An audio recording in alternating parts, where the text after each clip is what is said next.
Assalamualaikum warahmatullahi wabarakatuh. Ketemu kembali di channel Cerdas, Jernih, Jujur, dan Pemberani.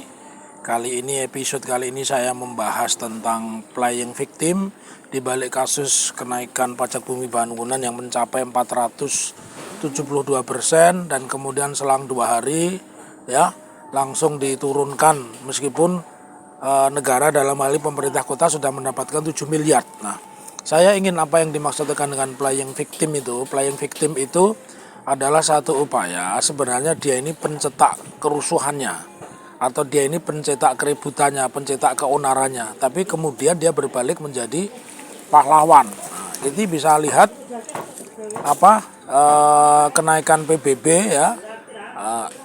Banyak orang menganalisa, saya pun termasuk orang yang menganalisa bahwa kenaikan PBB itu kalau masa film Zorro itu masa Baron. Jadi Baron itu bangsawan yang mendapat upeti dari warga. Nah, warga itu punya tanah, tapi karena tidak punya pendapatan, akhirnya warga itu lebih bagus menjual atau mungkin menjual murah atau bahkan menyerahkan sebagai ganti pajak dan dia bekerja di tanahnya pertanian sendiri.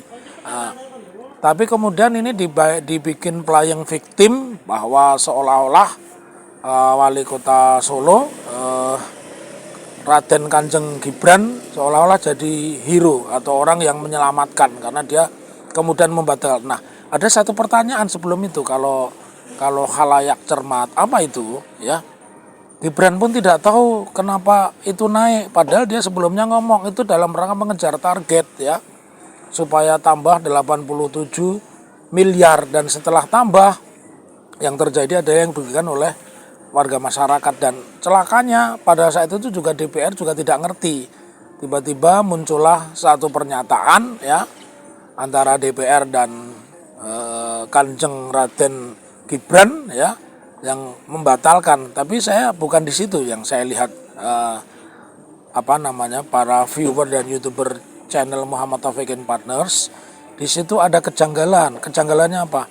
Di situ kan semua pendukungnya adalah PDIP, karena PDIP punya kursi 30 ya, yang melekat kepada dia ditambah satu lagi dari PSI.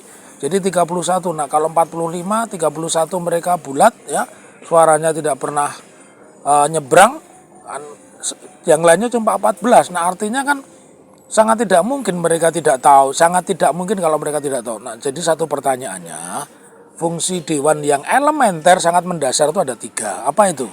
Satu, dia sebagai legal drafting, dia menyusun peraturan-peraturan daerah.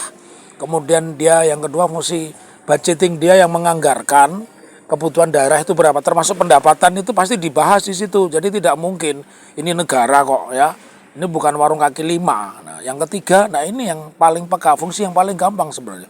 Controlling itu artinya dia mengkoreksi perjalanan pemerintahan ini.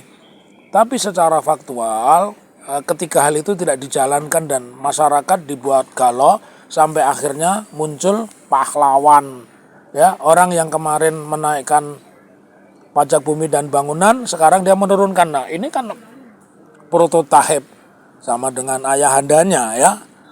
Mungkin ini bagian dari manuver politik untuk bekal mencalonkan gubernur. Boleh saja dong saya mengandai-andai karena Kaisang juga mengatakan dirinya minat tapi bukan jabatan politik tapi di eksekutif kok. Siapa eksekutif yang bisa diduduki itu?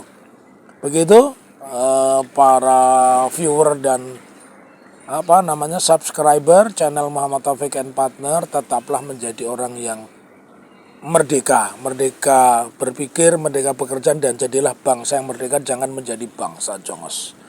Salam hormat saya dari Pantai Bandengan yang indah Karimun Jawa, dan saya juga yakin yang sebelah indah hotel ini tentu bukan pula miliknya warga Jepara. Assalamualaikum warahmatullahi wabarakatuh. Merdeka.